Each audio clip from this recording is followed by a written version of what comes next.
अस्सलाम वालेकुम नाज़रीन, बड़ी खबर के डिजिटल प्लेटफॉर्म के साथ मैं हूं आपकी मेज़बान आमनो मजीद। और आपको लग रहा होगा कि मैं काम पर रही हूं, क्योंकि जनाब जाती सर्दी एक दफ़ा फिर लौट आई है और इस्लामाबाद और मुल्क के मुख्तलिफ शहरों में बारिश का जो एक सिलसिला है वो दोबारा शुरू हो चुका है। जो बताया जा रहा है कि तकरीबन 4-5 दिन तो इसी तरह गुजरने वाले। ठंड में मज़ीद इजाफा भी होगा और पाकिस्तान के जो सियाहती मकाम है वहाँ पे बर्फ़बारी का एक सिलसिला भी जो है वो शुरू हो चुका है। सयाहों की उस तरफ जो है वो जाना भी शुरू हो गया है। लोग इंजॉय कर रहे हैं सर्दी को एक दफ़ा फिर।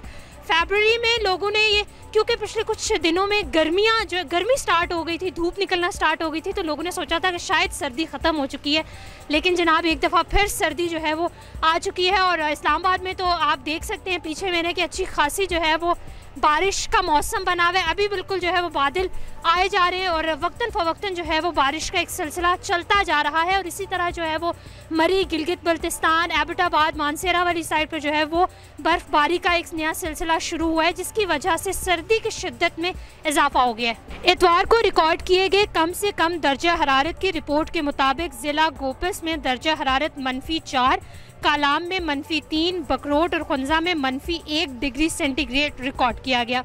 आइंदा 24 घंटों के दौरान मुल्क के बेशतर शहरों में मजीद बारिशों का इम्कान है। 20 फरवरी को भी बालाई खैबर पख्तूनख्वा, गिलगित बल्तिस्तान, कश्मीर, मरी, गलियात, खित्ता पोटोहार, इस्लामाबाद और शुमाल मशरकी पंजाब में तेज़ हवाओं और गरज चमक के साथ बारिश और पहाड़ों पर बर्फबारी का इम्कान है। मरी, नथिया गली और गिलगित बल्तिस्तान पर 21 और 22 फरवरी को भी बर्फबारी हो सकती है।